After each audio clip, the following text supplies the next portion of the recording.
Добрый день. На наступным тыдні 22 лістапада будзе 54-я гадавіна забойства 35-го прэзідэнта США Джона Кеннеді Лі Гарві Освальда. Гадавіна шараговая, не юбілейная, але спецвыпуск «Зоны свабоды» прысвечаны гэтай тэме таму, што амерыцы адкрываюць апошнюю частку сакрэтнага архіву, прысвечанага забойству. А ў Беларусі нават не думаюць. Чаму гэта мы абмяркуем сёння з Александром Лукашуком і Сергеем Навумчыкам. А на пачатку хранікальныя кадры. President's car is now turning onto Elm Street, and it will be only a matter of minutes before he arrives at the trademark. I was on Simmons Freeway earlier, and even the freeway was... It appears as though something has happened in the motorcade route. Something, I repeat, has happened in the motorcade route. There's numerous people running up the hill alongside Elm Street, there by the Simmons Freeway. Just now, we've received reports here at Parkland that Governor Connolly was shot in the upper left chest, and the first unconfirmed reports say the president was hit in the head. That's an unconfirmed report that the president was hit in the head. The president's wife, Jackie Kennedy, was not hurt. She walked into the hospital at her husband's stretcher side.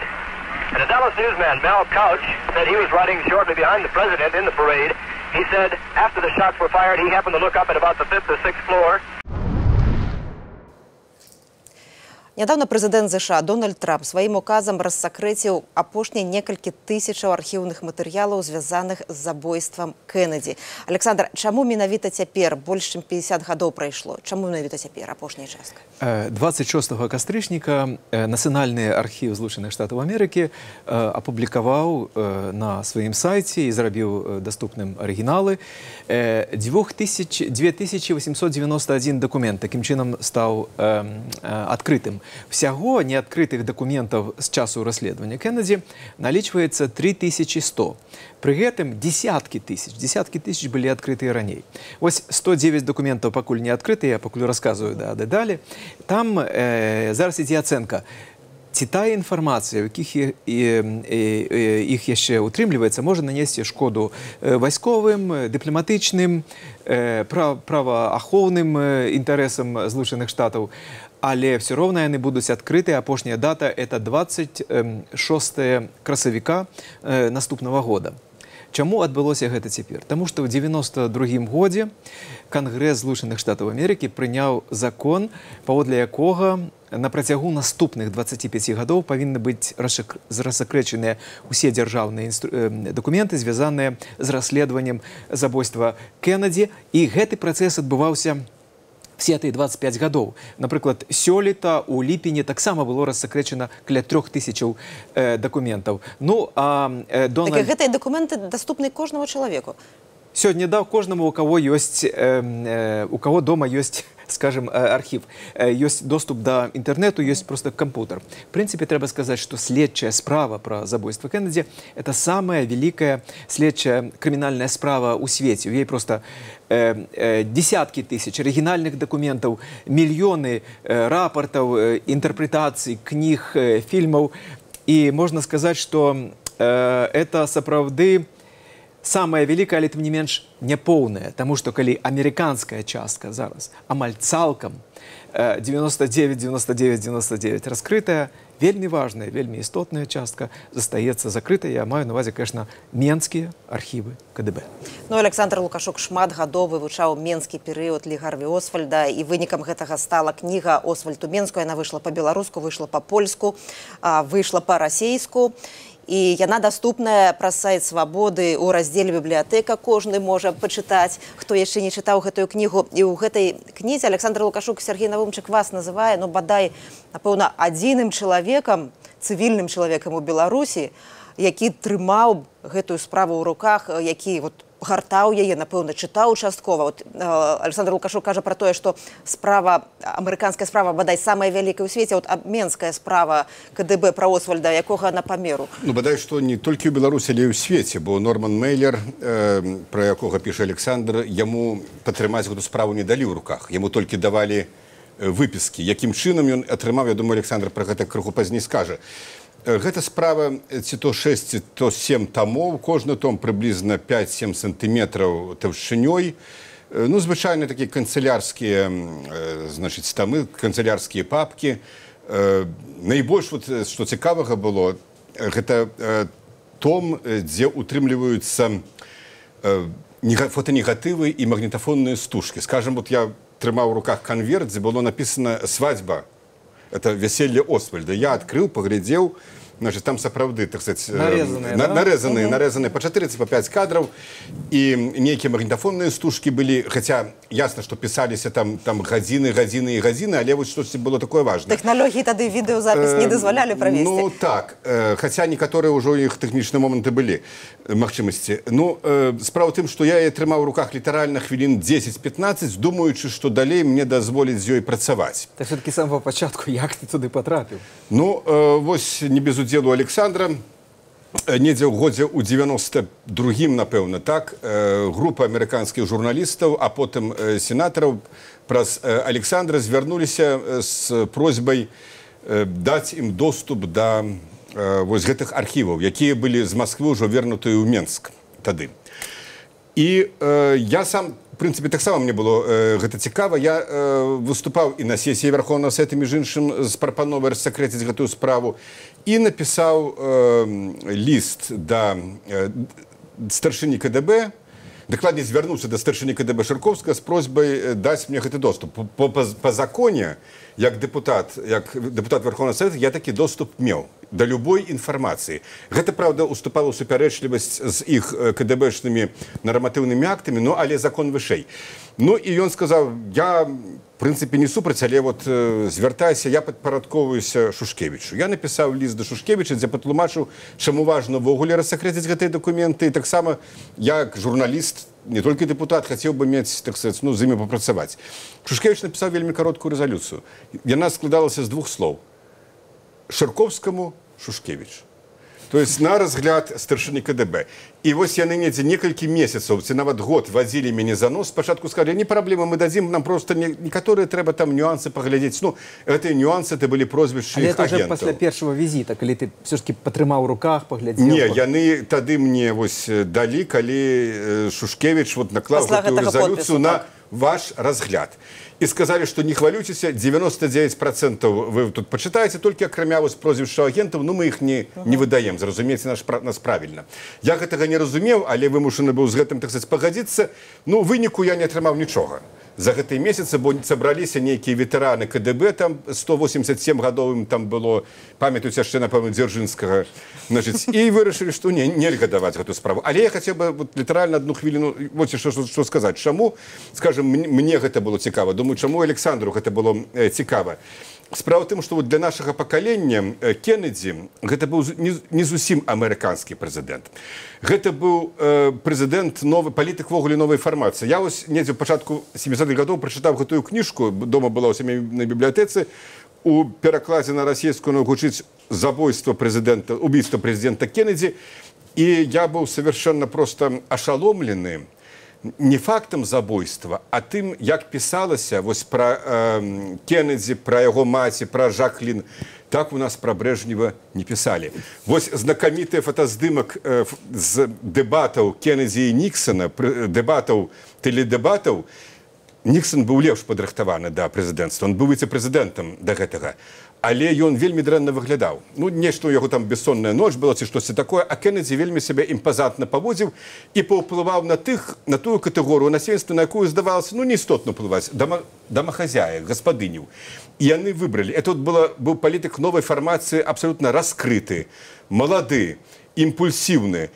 Ну, як потым высветлілася, у яго таксама былі, так сказать, свае таямніцы пэўнага кшталту, але вось гэта была новая палітыка. Палітыка, якая, в прынцыпе, была звернутая да людзей. Такога мы уявіць сабе, гледзячы на гэтых старцаў з палітбюро, конечно, не маглі. Ну і ў гэтым была ясна прадыктаваная ваша цікавасць да гэтай справы, якая потым вылілася вось у такі некаторай ступені выніковы візіт у КДБ, бо дагэтуль пакуль вы адзіны чалавек, які гарталі. Ну а вось 3 гады таму дакументальны фільм «Радыё Свабода» з нагоды 50-х угодкаў забойства прэзідэнта Кеннеді, ён называўся «Освальд у Менску», атрымаў срэбную ўзнагароду адметнасці ад амерыканскай акадэміі інтэрактыўнага візуальнага мастацтва ў Нью-Йорку. У фільме ёсць успаміны людзей, якія ведалі Освальда, і гэта сяброўка яго жонкі Марыны Інеса Яхліель, гэта тагачасная студэнтка ін'язу Іна Маркава і ягоны настаўнік, тагачасны настаўнік расійскай мовы Станіслаў Шушкевіч. Давайте паглядзім іх успаміны. Станіслаў Шушкевіч быў першым постсавецкім кіраўніком Беларусі. Задоўга да сваёй палітычнай кар'еры Шушкевич працаваў з амерыканскім уцекачом на адным заводзе. Понимаете, он был достаточно замкнутым человеком, и образовательный уровень очень трудно оценить, но то, что он имел познание в русском языке достаточно приличное, это совершенно однозначно. Вот я не могу сказать, что он располагал к общению, понимаете? Вот он не вызвал никакого интереса, который бы остался как впечатление. Потому что иногда встречаешь человека и думаешь, боже, как было приятно разговаривать. Я не помню, чтобы это было чувство. Помню, что мы с девочками обсуждали, как он уехал, зачем он уехал. Он же мог учиться там, работать там, зачем он уехал сюда. Он же порвал все и вся. То есть все его оценили как человека, который не совсем в себе, вот не совсем, где-то была грань какая-то была нарушена. Вот то, что о нем пишут, вот что там психопат, там нервный, там грозный такой, все это не так абсолютно. Я его знала совершенно другим. Он был очень такой домашний, он был. Я не знаю, мне он нравился. Я ничего из того, что пишут о нем, я ни с чем не согласна просто. Сергей, мы еще вернемся до этого фильма, но вось вы кажете, что Мейлеру не давали трымаць у руках так, а только некоторые выписки со справы КДБ давали Норману Мейлеру. Але все ж, як ён дамогся гэтага от советского КДБ, як гэта адбылося? Ну, тут можно протягнуть, Ганна, ваше питание, сказать, чему я не домогся. Я не домогся тому, в принципе, все было в руках Шушкевича. Коли б Шушкевич дал команду Шарковскому, дайте эту справу, дайте на протягу месяца, я перекананы, что я б її атрымаў. Але он такую зрабіў в своим стиле резолюцию ни гэтым. Ну, оказалось тым КГБ, для КГБ. А Мейлер, вот Александр раскопаў гэта, и человек, які, ну, скажем так, был продюсером, так сказать, гэтай книги, калі ужыць можно такое кинематографичное слово Мейлера, просто рассказав, что за $20 000 дадзеных камусьці у КДБ, яны гэтыя матэрыялы атрымалі. Не некаторыя матэрыялы, а Ганна, яны, в принципе, атрымалі амаль што весь корпус матэрыялаў ксеракопіі. Ну, я скажу вот что Видите, Сергей, поскольку это важно, я скажу, что это не имеет дочинения до доступу. Доступ был сам, а материалы и гроши – это особенное в конце. Она не связана с початком. Не связано. Ну, тем не меньше, я скажу вот что в принципе, я здымаю шляпу перед гэтым офицером КДБ, які на гэта пайшоў, потому что, ну вот скажем, у іх ёсць свае у КДБ пэўныя, так сказать, артыкулы, умоўна кажучы, под артыкулы крымінальнага кодекса, па якіх іх судзяць аж да расстрэлу. Гэта, в принципе, гаворачы іх мовай, расстрельная статья. $20 000 на той момент – это, ну, две найлепшыя кватэры ў Менску, як сёння, может быть, 500 000. И человек, так сказать, пошел на такую рызыку, отдал... Все ж, крыху інший час уже был. Абсолютно. В принципе, конечно, это жарт. В принципе, конечно, это коррупция. Это коррупция. И... Я хотела бы згадаць яшчэ одну рэч у звязку з гэтым, што Сергей Дубавец, калі ствараў картатэку Сталіна, таксама ён гэтую базу, якая далей стала асновай для гэтых біяграмаў, таксама набыў пэўных афіцэраў КДБ. Это іншая крыху гісторыя ўжо. Зашмат вольнай інтэрпрэтацыі першай і другой справы. Што тычыцца картатэкі Сталіна, сапраўды, она была падрыхтаваная база супрацоўнікамі КДБ, але это быў пачатак сапраўды этой галоснасці. І, в прынцыпе, людзі подзяліліся за невялікую аплату тэхнічных паслуг, скажем так, але вельмі сімвалічную. А вось што тычыцца Мейлера, таксама, это звязана з часам. Вот як Сергей атрымаў доступ в той час, некаторыя так званае в окно магчымасці было. Так. І калі Мейлер разам са сваім суаўтарам Лоренцем Широм, яны приехали в Москву, дзе раней была справа, их с Москвы отправили в Минск, правда, с рекомендационным листом. И этого оказалось достатково, каб коллеги у Менску прислухаліся да просьбы коллегаў у Москве и вырашылі. Конечно, была оплата. Оплата выглядала так. Старшыня КДБ сказал: добра, значит так, вы здымаете у нас офис за $1000. Мне только вот не ясно, у месяц ці за тыдзень. За день. Уходите туда працаваць, а мы вам будем показывать. Так была оформлена вот эта кооперативная сделка. Мы здымаем офис, мы его оплачиваем. Так само не ведаю про бухгалтерский перевод синалом. Але вот организация працы так выглядала. Александр, я хотела вас запытаться, ось не так давно вышла русская версия Освальду Менску, яна дополненная, и там великий кавалак, як бы вот якраз успаміны Лоренса Шиллера, про якога вы згадали, суаўтара Мейлера, які працаваў разам з ім у Менску і змог скапіяваць вось гэтыя справы, вывезці ў Амерыку. Што менавіта вывезли? Вот ведаеце, калі я пісаў першую кнігу, я этого не ведаў. З Шиллером я сустрэўся толькі летась, і это была, конечно, фантастычная размова. Ён рассказывал, як яны з Мейлером ледзь не пабіліся ў Менску, калі ён сказаў сваю ідэю. Ведаеш, што все-таки нам трэба рэальныя копіі, таму што нам могуць не поверить. И Мейлер сказал, нас всех арыштуюць, нас затрымаюць, мы все пропадем, рукописи все пропадуць. Они ледзь не пабіліся, але тым не менш Шиллер настаяў, як ён мне рассказывал вельмі асцярожна, што вся процедура каштавала, я уже зараз не памятаю, 20 и 25 тысяч долларов. Они добра яе падрыхтавалі, папера свая была, тонары, каб не было заўважна. И зрабілі 3 асобнікі и вывозили праз 3 мяжы, праз Санкт-Петербург, Москву и Менск. Все вывезли, теперь эти материалы находятся у Амерыцы, у архіве Лоренса Шиллера.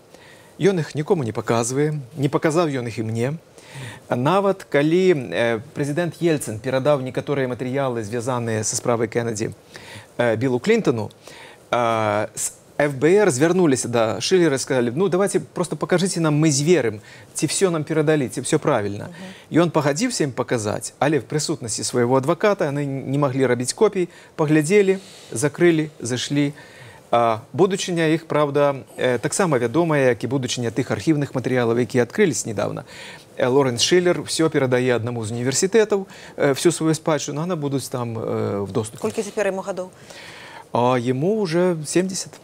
Але дзіўная рэч, я думаю, што тады ў пачатку 90-х мы, депутаты БНФ, і Александр, як член камісіі па рэабілітацыі Верховного Совета, мы дамагаліся ад кіраўніцтва КДБ раскрыцця архіваў, а амерыканцы все вырашылі за долары.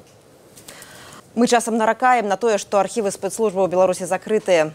Но амерыканцы працягваюць адкрываць архівы, звязаныя з Кеннеди, толькі праз 53 гады. Мы зараз абмяркуем пытанне, ці варта адкрываць архівы, ці не варта, калі адкрываць і як. Але спачатку давайте паслухаем адказы на гэтае пытанне на менскіх вуліцах. Ну, потому что многие документы имеют свое время, когда их можно открывать, когда нельзя открывать. И из-за того, что их рассекретят, могут пострадать люди. Мы правильно сделали. Есть вещи, которые населению не нужно знать. Вы так думаете? Я так думаю, я в этом уверен. А что это за речи такие?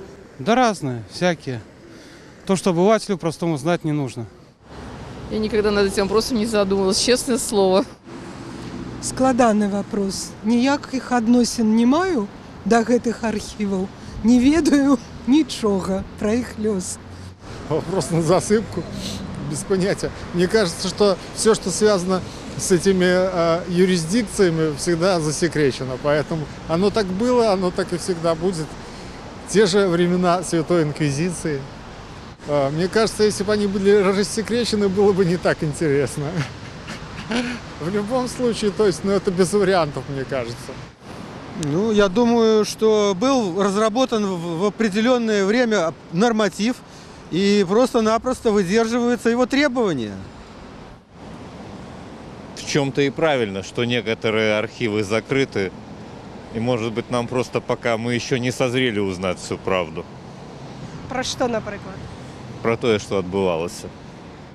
Значит, так и треба, як кому-то. Я лічу так, что нашим моладам не потрібно гэта, асабліва Кремлю, бо савецкі ўрад. Ну, як бачым, пераважна адказы, можа, так і трэба, людзі не саспелі да праўды, насельніцтву не трэба ведаць праўду, не трэба ведаць праўду, якая ёсць у архівах. Сергей, пра што сведчаць такія адказы людзей? Ну, сведчыцца не пра тое, што людзі все яшчэ жывуць не па сваёй волі, а можа, па сваёй волі, у тым таталітарным часе, ну, постсавецкім часе. Ведаеце, Ганна, вось на сённяшні момант найбольш такі поўны дакумент, на падставе якога мы можам ацэньваць эту сітуацыю, перспектывы рассакрэчвання. Гэта адказ з адміністрацыі прэзідэнта на запыт беларускага гісторыка Дмітрия Дразда. Калі вельмі коротка, вось закон об архіўнай справе і справаводстве ён прадугледжвае засакрэчванне інфармацыі датычнай асабістага жыцця, ну, а скажем, вось матэрыялы там некага следства таксама могуць сюды быць патраплены 75 гадоў.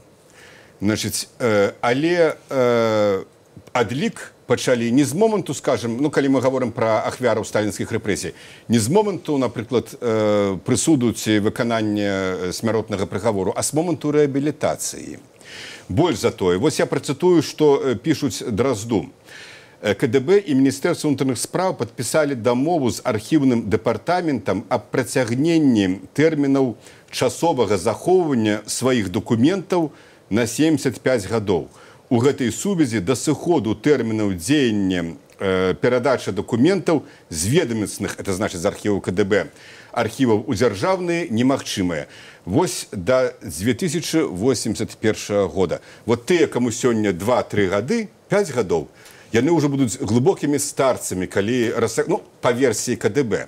То есть, у мяне ёсць такое сціплае прадчуванне, што КДБ не дажыве само да гэтага часу. Конечно, ну, тут можно даваць розныя каментары, але я скажу вот што найбольш зацікаўленая катэгорыя людзей у рассакрэчванні гэтых архіваў гэта не дзеці ці ўнукі рэпрэсаваных, ці, скажем, там нейкія актыўныя палітыкі, за якімі ідзе сачэнне, а гэта афіцэры КДБ, якім сёння 35, 40, 45 гадоў. Бо можа адбыцца тое, што адбывалася ў некаторых постсавецкіх, постсацыялістычных краінах. Калі, ну, напрыклад, скажем так, песімістычна, гадоў праз 25 усталёўваецца ў Беларусі дэмакратыя і прымаецца закон аб прызнанні КДБ злачыннай арганізацыі, што зроблена, між іншым, ва ўкраіне і ў іншых, так сказаць, установах.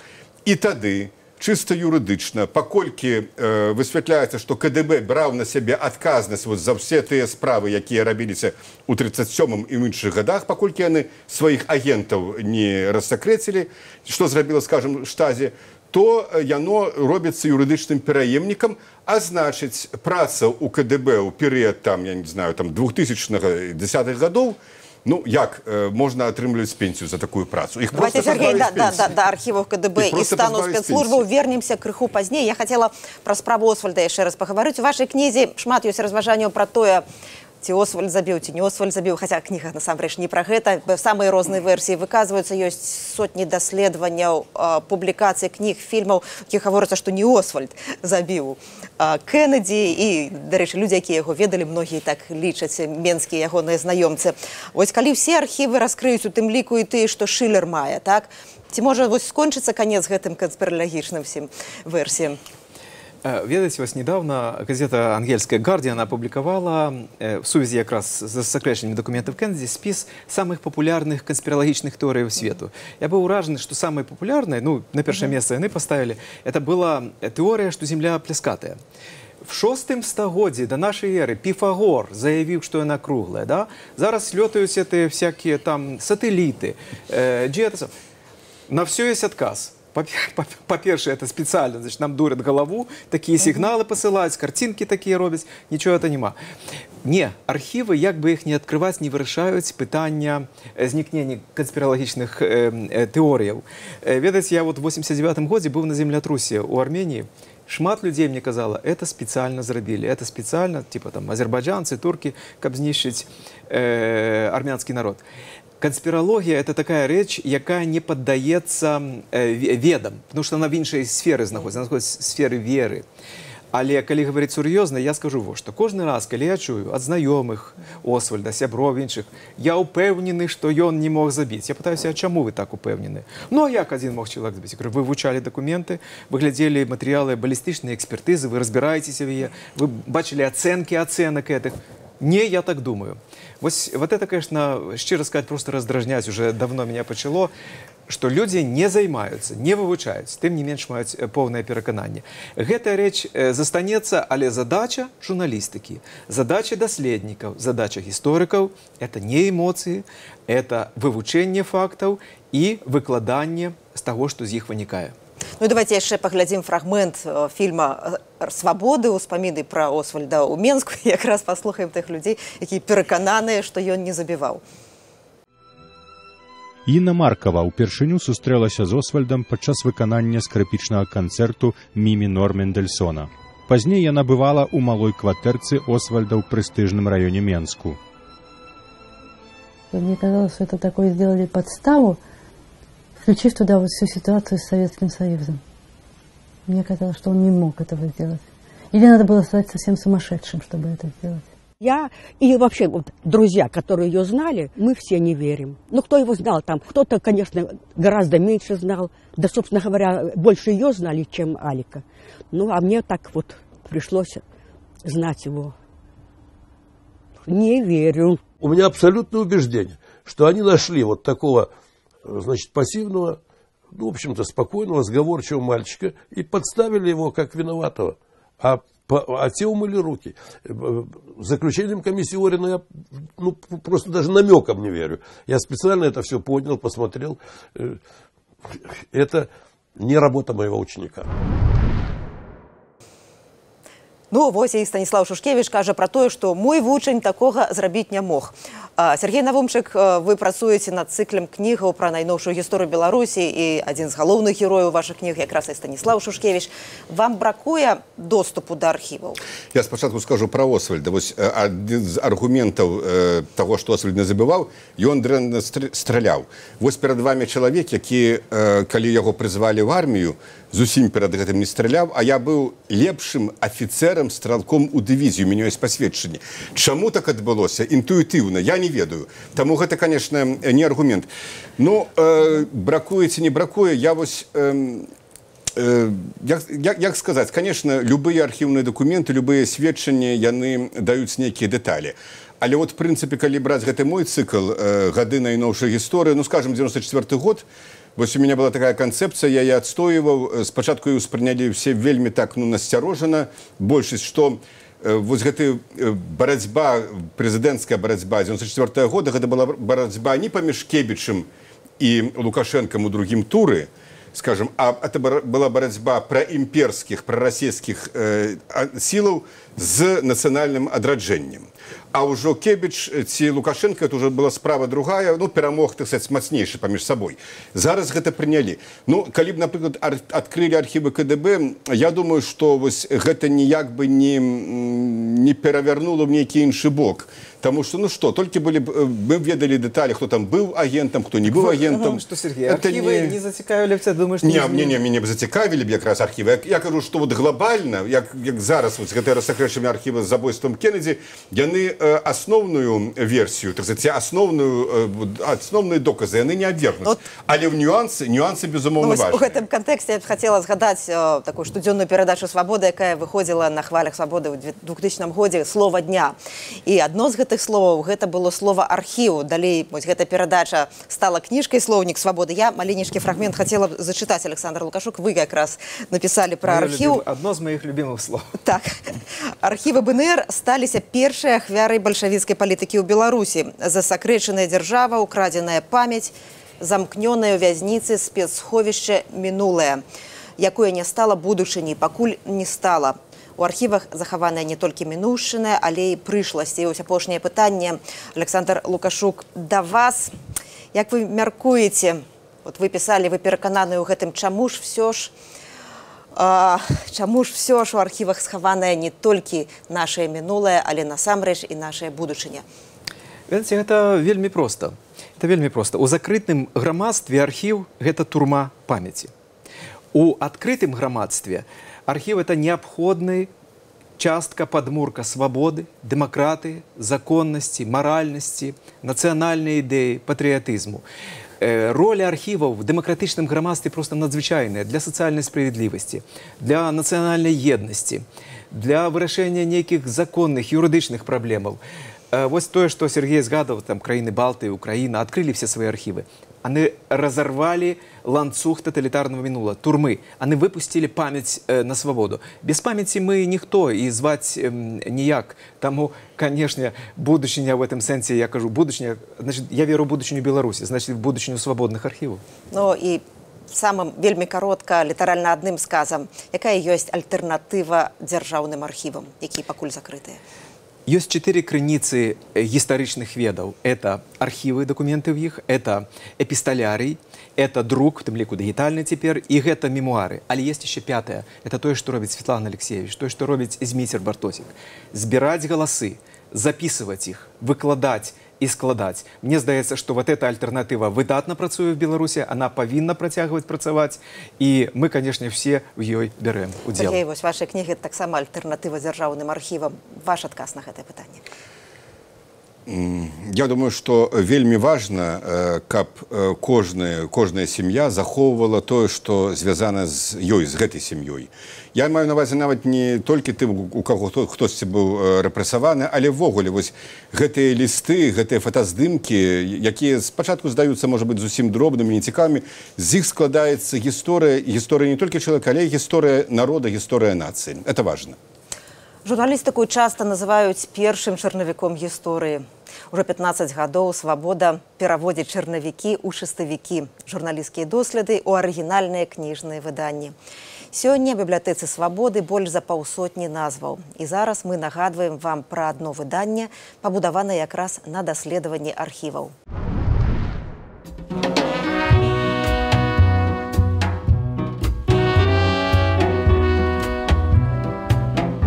Чистки проходили во всех установах и наркоматах. У наркомате финансов в Беларуси 53 супрацоўнікі со 105 провалили экзамен и были звольнены. Американцам, якія спрабавалі ўцяміць, што такое чистка, рассказали, як гучала першае пытанне. Дзе Карл Маркс? Ён памёр. Вы памыляецеся? Карл Маркс не памёр. Ён жыве ў сэрцы кожнага сапраўднага камуніста. Прыгоды Ара ў Беларусі – гэта унікальная кніга пра унікальную гуманітарную акцыю амерыканскай дапамогі для Беларусі амаль 100 гадоў назад. Калі я чытаў гэтую кніжку Александра Лукашука, я думаў, што вот сёння ў Беларусі ёсць мінімальна некалькі сотняў тысяч людзей, якіх проста не было б на гэтай планеце, яны проста не жылі б, калі б у свой час вось гэтая кампанія «Ара» не выратавала ад галоднай смерці іх дзедоў і прадзедаў. Аўтар з аднаго боку зрабіў дакументальнае даследаванне, з другого боку гэта чытаецца як сапраўдны раман. Я бачу вялікі патэнцыял прыгоды Ара ў Беларусі як кіно, як дакументальнага кіно, якое можа быць знятае, так і мастацкага кіно, так і, магчыма, захапляльнага серыялу.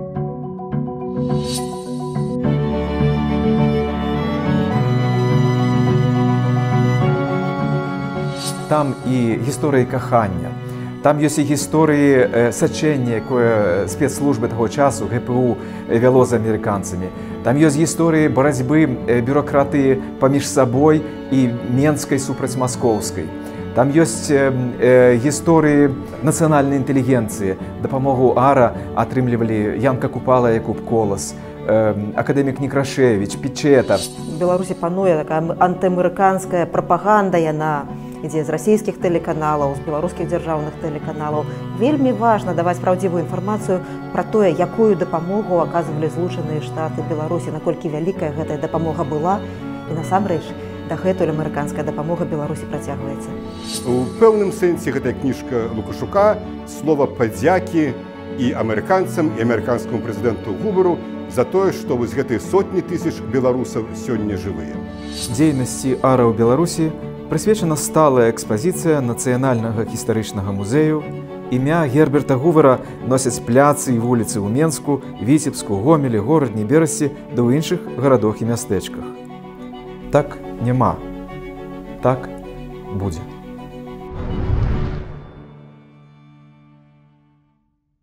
І на развітанне яшчэ цытата са слоўніка «Свабоды». Нават у 20 стагоддзі з яго сродкамі знішчэння спаленае і развеянае, пахаванае і перапахаванае мінулае ўсё ж хоць адным атамам ды не знікае. Гэта і кантэкст падзеяў 21 стагоддзя, пра якія мы з Александром Лукашуком, Сергеем Навумчыкам думалі, спрачаліся, шукалі адказы разам.